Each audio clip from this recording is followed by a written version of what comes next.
Lots of controversy this week, Guy. I thought we'd move away from the major stories of the week and Yep. and have a look at this gentleman who lost his job with Waitrose. Did you hear about Yes. Yeah, I did. Yeah.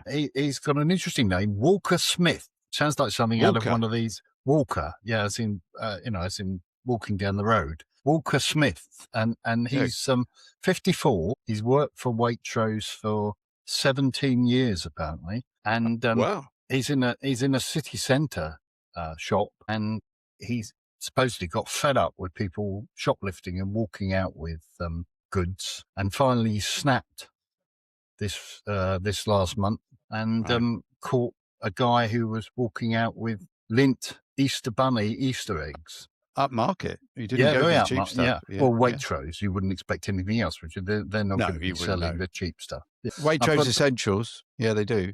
Yeah. Was it Waitrose Essentials? No, yeah, I'm just saying they do go down market. Are you a Waitrose customer? You sound as though you're top ups. Top ups. Have you got one close by in the area? Oh yeah. Is the one in the gated community? I thought there might be one. Well, I have suggested that they build it at the back of my neighbour's house, but they're not biting.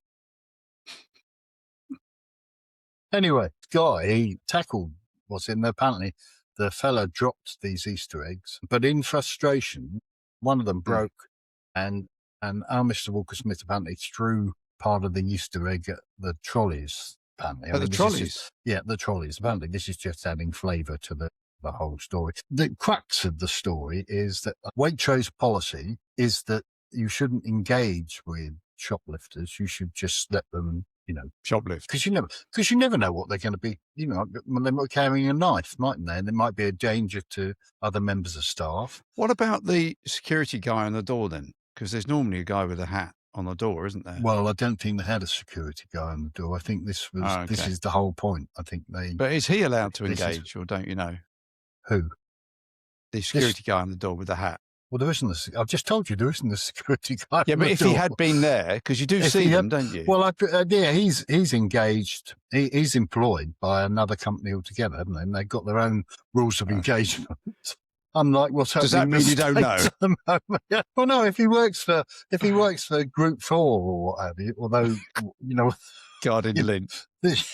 Yeah. Well, they lose prisoners. How are they going to look after a supermarket? Yeah, absolutely. Okay. Anyway, let me get back to the story, because we're diverting away. So the rules of engagement are for Waitrose customers, but it's the same rules of engagement. What's his name was talking about those the other day, wasn't he?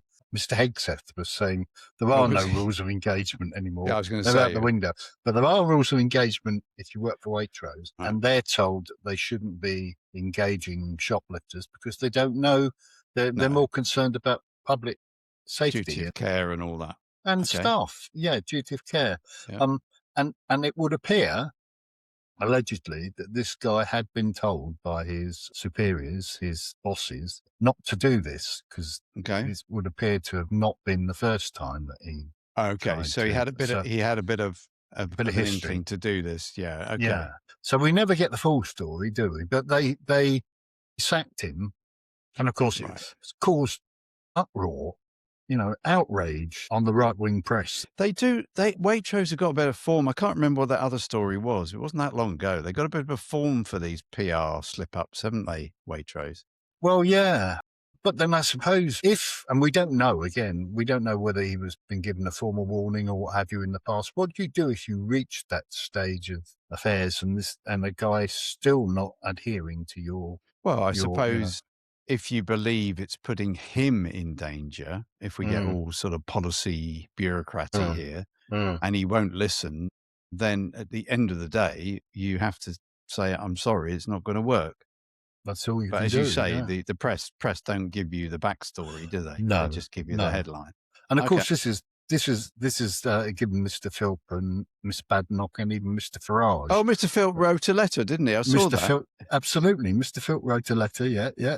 Stupid boy. He got involved and wrote a letter. Are politicians the only people who write letters? Because people don't, they send a text these days, I think so they can. Well, yeah, you can't take a picture of a text, though, can you? You can't have it in. Well, it looks better on the House of Commons. Not the ones that you send. So Mr. Philp got all outraged, and Mr. Farage got all outraged, and your man at Iceland, Sir Malcolm Walker. Do you remember him? Yeah. Oh, he's got the same name. He's got the same name. He is. Yes. Walker. Yeah, but the Walker it's a first name, isn't it? In Walker Smith. But it's the same name. It's the same name. Well, it is, but just the other way around. Don't be pedantic. He's got the same name. Walker, he's not called Walker Malcolm. He's called Malcolm Walker. No. Anyway, he was clearly he must have been watching in, and he's given him, offered him a job. Well, that's whether good. he'll go there, I don't know, because he seems to think he feels as though the people he works with at Waitrose are part of his family. So whether he wants a job at Iceland with another family, I don't know. Well, it's a different sort of look and feel, Iceland. It's probably a different class of shoplifter. You're going to be a lot more busy at Iceland. I'm sure he would be a Waitrose. And a bit chilly. And a bit chilly, yeah. As you getting on, you don't want to, No. But in the broader picture of all the shoplifting thing, because of course Sir Sadiq Khan has been flayed again for the issues in London, because I think we were talking earlier, weren't we? Just completely lost control, hasn't he? Well, I don't think it's him. In London. I don't think it's him particularly. I mean, part of the problem is that the last Conservative government got rid of the amount that people could be prosecuted for, in terms of if you steal anything under 200, they're not interested anymore. Well, hang on, that can't be law. That can't be law. Well, they've made it so that the police aren't interested anymore. Just not. Well, where's this £200 come from? 2014 it was. Well, I've got the details. If you really want me to look the details up, I can. Don't drain the details. Just the headlines. Where does it come from? Where does it come from? It came from the Act from 2014. So it's law, written into law. You can't be prosecuted under 200 quid. Well, it's not that you can't be prosecuted. As early as the monetary threshold for low-value shoplifting in England and Wales is under 200 under the Anti-Social Behaviour Crime and Policing Act 2014. Okay. So that's where it effectively said, don't bother with anything under 200 quid. And I think the problem is going to be, if you do start prosecuting people for under 200 quid, you're going to clog up an even more clogged up court system, aren't you? So, well, there's obviously a way of catching these criminals before they actually get into the act. Here's what I've been thinking, is if you just follow people around who are either using their phone or have got a Casio calculator with them, they're trying to calculate whether they're going to be below the 200 quid, then you want to have a word with them before they abscond with your product. I think that's probably a good idea. But then the problem with that, you wouldn't think, would you, that they'd be going into Waitrose, because you soon hit 200 quid in Waitrose, whereas you can get 2 or 3 trolley loads in Iceland. Well, when I was in London 6 months ago, I was walking past, I can't remember which one of those express stores. It was twilight, it wasn't nighttime. This guy comes shooting out, hurdling himself out of the shop, carrying 4 bottles of Prosecco. So he was, and Prosecco's not that expensive, is he? So he was well under the 200. So he'd have been fine. Yeah. But there was a security guard with a hat outside, and he just watched him go. There was no, chasing him down the high street, trying to apprehend him. Not at all. Well, I suppose you could. And he was carrying 4 bottles. You can't move that quickly with 4 bottles of Prosecco, can you? You didn't not really experience of that, have you? Did you get away then? Mine was champagne, Sean. Mine was champagne. I was in Fortnum and Mason when I did mine. Anyway, I wanted to bring this back to a personal, without sort of giving away any details or what have you. Details, yeah. In terms of personal security and in terms of value and making sure that your staff are safe. First and foremost, I think Waitrose have got a poor presentation here at the end of the day. I mean, I think it's partially to do with but partially to do with the way the press interpret it. Why should guys who are generally on a fairly low wage, which is what the press seem to be saying, why should they be expected to tackle people who've got gun or may have guns and knives and not only injure themselves but injure members of the public who might be in? I think it's totally irresponsible. They shouldn't, but you do wonder if they're employing professional security guards, whether they could be empowered to have some sort of the right to intervene if they felt it was safe to do so, but not the shop assistants. That's not what you paid for. Even professional security guards. Yeah. Are you really going to want people knifed for the sake of 2 Easter eggs? No, you're not, because it only takes one case. But I don't know what the answer is, though, because if you can literally go in and not worry about any sort of prosecution or follow-up if it's below 200 quid, that's a very high bar. That's more than most people would spend on their weekly shop. Yeah.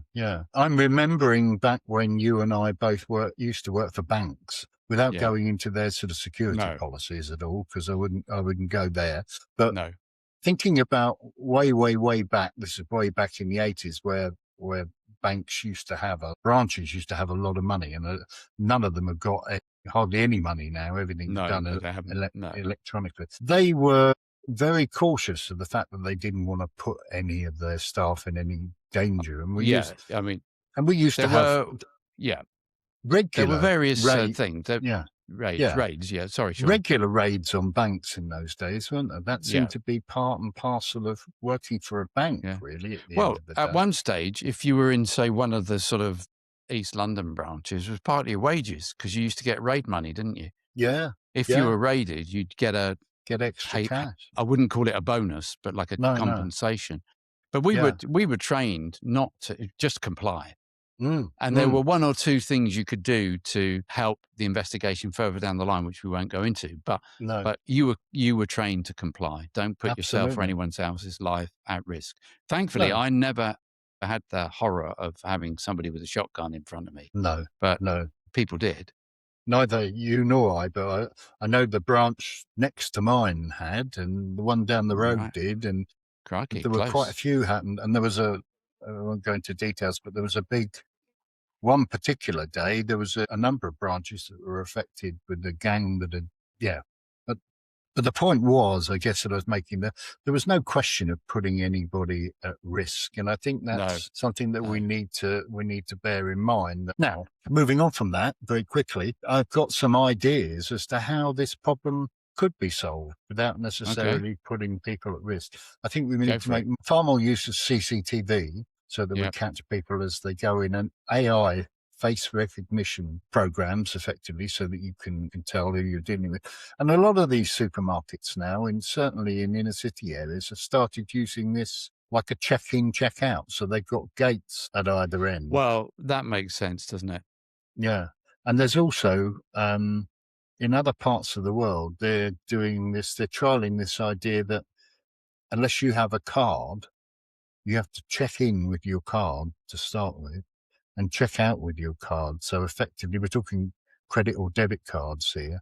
So effectively, as you go round, you'll photograph and come in with your card.